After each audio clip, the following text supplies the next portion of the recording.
મિત્રો, ફરી એક વખત આવી રહેલા આઈપીઓ અંગે વિસ્તૃત ચર્ચા જરૂરી છે. બર્ગર કિંગનો આઈપીઓ 2 ડિસેમ્બરે ખુલી રહ્યો છે. આ કંપની સતત 4 વર્ષથી નુકસાન કરી રહી છે, એટલે ઘણા ઇન્વેસ્ટરો અને મિત્રોનું માનવું છે કે આ આઈપીઓમાં રોકાણ ન કરવું જોઈએ, કારણ કે આગામી સમયગાળામાં પણ જો નુકસાન ચાલુ રહે તો લિસ્ટિંગમાં શું રિટર્ન મળી શકે. ગ્રે માર્કેટમાં પણ શરૂઆતના તબક્કામાં આઈપીઓ અંગે ફેન્સી ન હતી, પરંતુ હાલના તબક્કે ગ્રે માર્કેટમાં થોડા સોદા પડવાનું શરૂ થયું છે, એટલે તે દ્રષ્ટિકોણથી પણ આઈપીઓમાં અરજી કરવી કે કેમ તેની છણાવટ જરૂરી છે. ભારતની પ્રજા પિઝા માટે ખૂબ જ દીવાની છે. પિઝા એ ઇટાલિયન વાનગી છે, પરંતુ અમેરિકામાં પણ ચોક્કસપણે વેચાય છે. અમેરિકન પ્રજા બર્ગર અને ડોનટ પાછળ ગયેલી છે, અને અમેરિકાના વિવિધ સિમ્બોલમાં આપણે બર્ગર એક મહત્ત્વના સિમ્બોલ તરીકે જોઈ શકીએ છીએ.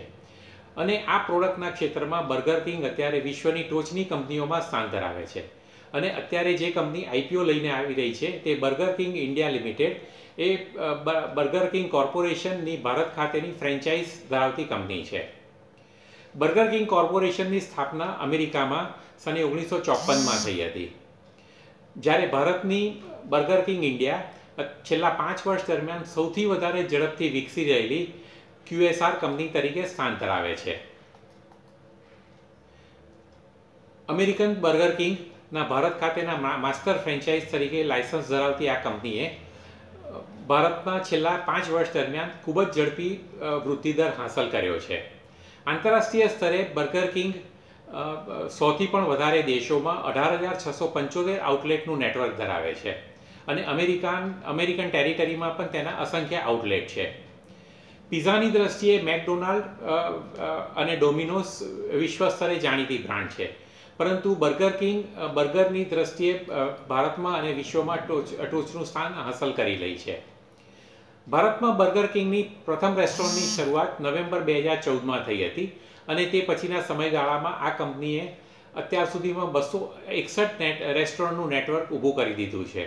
ભારતના કુલ 17 રાજ્યો અને કેન્દ્રશાસિત પ્રદેશોમાં તેની 261 રેસ્ટોરન્ટનું નેટવર્ક છે, જેમાંથી 226 રેસ્ટોરન્ટ અત્યારે કાર્યરત છે. સને 2017-18ના વર્ષમાં કંપનીએ રૂપિયા 375 કરોડની આવકો મેળવી હતી, જે વર્ષ 2019-20માં વધીને રૂપિયા 835 કરોડ થઈ ગઈ હતી. અને તે દ્રષ્ટિએ જોઈએ તો આ સમયગાળા દરમિયાન કંપનીએ ટોપ લાઇનમાં ખૂબ જ સુંદર વૃદ્ધિદર હાંસલ કર્યો છે. પરંતુ માર્ચ 5, 2020માં પૂરા થયેલા વર્ષમાં કોરોના વાયરસને કારણે જે લોકડાઉન શરૂ થયું, તેને કારણે અન્ય રેસ્ટોરન્ટ કંપનીઓની જેમ બર્ગર કિંગના બિઝનેસને પણ અસર પડી છે. તેવી રીતે સપ્ટેમ્બર 2020માં પૂરા થયેલા 6 મહિનાના સમયગાળામાં પણ કંપનીના વેચાણો અને નફાશક્તિ ઉપર ગંભીર ફટકો પડ્યો છે, અને નજીકના સમયગાળામાં પણ આ અસર ચાલુ રહેશે તે ભય ચોક્કસપણે છે. અને તેથી આ આઈપીઓની છણાવટ કરતી વખતે આ પાસાની ચર્ચા પણ જરૂરી છે.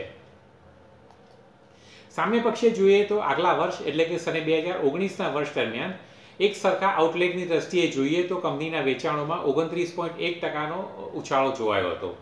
તેવી રીતે સપ્ટેમ્બર 2019માં પૂરા થયેલા 9 મહિનાના સમયગાળા દરમિયાન પણ તેના સરખા આઉટલેટની દ્રષ્ટિએ જોઈએ તો વેચાણોમાં 6.11%નો ઉછાળો જોવાયો છે. અને તે પાસું દર્શાવે છે કે આ કંપનીની મેનેજમેન્ટ અને આ કંપનીની બ્રાન્ડ ભારતમાં ખૂબ જ ઝડપથી પોપ્યુલર થઈ રહ્યા છે. આ આઈપીઓ શું છે તેની ટૂંકમાં ચર્ચા કરી લઈએ. રૂપિયા 810 કરોડનો આ આઈપીઓ છે, અને તેમાં ઓફર ફોર સેલ અને ફ્રેશ ઇસ્યુ એમ બે દ્રષ્ટિએ શેર ઇસ્યુ થઈ રહ્યા છે. ઓફર ફોર સેલ દ્વારા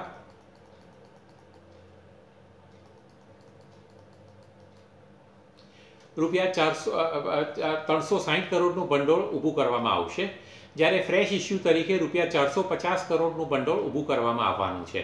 રૂપિયા 10ની મૂળ કિંમતના આ શેરની પ્રાઇસ બેન્ડ રૂપિયા 59.60 રાખવામાં આવી છે, અને રિટેલ ઇન્વેસ્ટરે લઘુત્તમ 250 શેરની અરજી કરવી પડશે, અને તે રીતે રિટેલ ઇન્વેસ્ટરે એક અરજીમાં લઘુત્તમ રૂપિયા 15,000નું રોકાણ કરવાનું છે.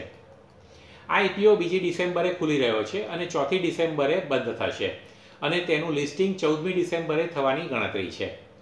આ શેરનું લિસ્ટિંગ BSE અને NSE ખાતે થવાનું છે. આ આઈપીઓમાં એન્કર ઇન્વેસ્ટર માટે ₹364.50 કરોડના શેરો ઓફર થયા છે, જ્યારે સંસ્થાકીય ઇન્વેસ્ટરો માટે ₹243 કરોડના શેરો અલાયદા રાખવામાં આવ્યા છે. હાઈ નેટવર્થ ઇન્વેસ્ટરો માટે ₹121.50 કરોડના શેરો છે, જ્યારે રિટેલ ઇન્વેસ્ટરો માટે કેવળ ₹81 કરોડના શેરો જ અલાયદા રાખવામાં આવ્યા છે. અને તે રીતે જો 250 શેરના લોટની રીતે જોઈએ તો કેવળ 54,000 ફોર્મથી આ ઇસ્યુ રિટેલ હિસ્સામાં 1 ગણો ભરાઈ જશે. સામે પક્ષે કંપનીએ સને 2019-20ના વર્ષમાં ₹2.87ની નેગેટિવ શેરદીઠ કમાણી હાંસલ કરી હતી, જ્યારે તે પછીના વર્ષ એટલે કે ચાલુ વર્ષના પ્રથમ 6 મહિના દરમિયાન કંપનીએ ₹4.14ની નેગેટિવ શેરદીઠ કમાણી હાંસલ કરી છે. છેલ્લા 4 વર્ષ દરમિયાન કંપની સતત નુકસાન દર્શાવી રહી છે અને તેનું નેટવર્થ ઉપરનું રિટર્ન પણ નેગેટિવ રહ્યું છે. ગયા વર્ષે તો નેટવર્થ ઉપર 27.80%નું નેગેટિવ રિટર્ન બેઠું હતું. સપ્ટેમ્બર 30, 2020 આખરે શેરની બુક વેલ્યુ ₹7.62 હતી અને તે રીતે અપર પ્રાઇસ બેન્ડ બુક વેલ્યુનો રેશિયો 7.87 ચાલી રહ્યો છે. આ કંપનીની સરખામણી અન્ય લિસ્ટેડ કંપની જ્યુબિલન્ટ ફૂડ સાથે કરવી પડે. જ્યુબિલન્ટ ફૂડ વર્ક્સનો શેર લોકડાઉન દરમિયાન એક તબક્કે ફક્ત ₹1,142 સુધી નીચે ઉતરી ગયો હતો, પરંતુ તે પછી અત્યારના શેર બજારના તેજીના સમયગાળામાં આ શેર લગભગ વધીને ₹2,500 સુધી આવી ગયો છે, પરંતુ તે શેરની બુક વેલ્યુ ફક્ત ₹89 ચાલે છે. અને તે રીતે જોઈએ તો જ્યુબિલન્ટ ફૂડ વર્ક્સમાં બજાર ભાવ બુક વેલ્યુનો રેશિયો 27.85 જેટલો ઊંચો છે. ફૂડ સેક્ટરમાં સરેરાશ પી રેશિયો 71નો ચાલે છે, પરંતુ તેની સરખામણીમાં જ્યુબિલન્ટ ફૂડ વર્ક્સનો શેર 255.22ના પી રેશિયો ઉપર ચાલી રહ્યો છે અને તે દ્રષ્ટિએ જોઈએ તો તે શેર ચોક્કસપણે ઘણો મોંઘો કહી શકાય. જ્યુબિલન્ટ ફૂડ વર્ક્સની સરખામણી અને બર્ગર કિંગના આઉટલેટની સરખામણી કરીએ તો જ્યુબિલન્ટ ફૂડના ડોમિનોઝ આઉટલેટ અત્યારે ભારતમાં 1,354 કાર્યરત છે, જેની સરખામણીમાં અન્ય પિઝા અને બર્ગર બ્રાન્ડ મેકડોનાલ્ડ્સ ભારતમાં 481 આઉટલેટ ધરાવે છે. અમેરિકન કંપની સબવે ભારતમાં 581 આઉટલેટ ધરાવે છે, જ્યારે નોનવેજના પ્રેમીઓમાં પોપ્યુલર KFC ભારતમાં 454 આઉટલેટ ધરાવે છે અને તેની સરખામણીમાં બર્ગર કિંગ અત્યારે કેવળ 261 આઉટલેટ જ ભારતમાં ધરાવે છે. આ આંકડાને 2 એંગલથી જોઈ શકાય. એક એંગલથી ઉપરોક્ત 4 કંપનીઓની ખૂબ જ તીવ્ર હરીફાઈ બર્ગર કિંગને નડવાની અને તેથી કદાચ તેનો વૃદ્ધિદર ઓછો પણ આવશે તેમ કહી શકાય.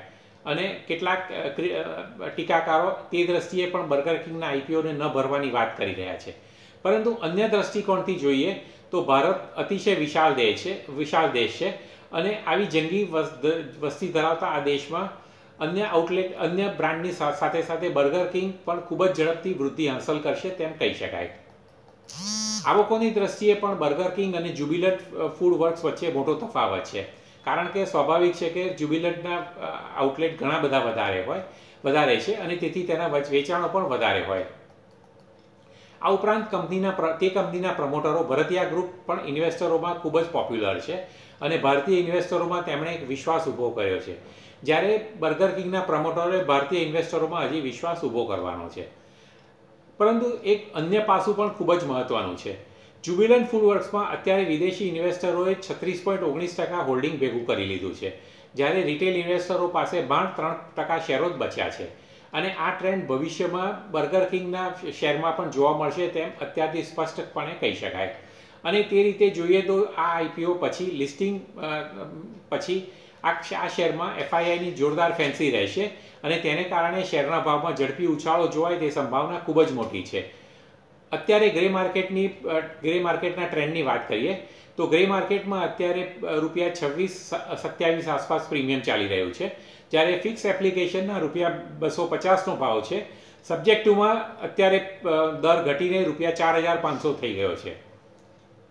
આ તમામ પાસાઓને ધ્યાનમાં રાખીએ તો આઈપીઓમાં અરજી કરી શકાય અને તેમાં લિસ્ટિંગ વખતે અને લિસ્ટિંગ પછીના સમયગાળામાં સુંદર રિટર્ન છૂટશે તેવી મારી ગણતરી છે.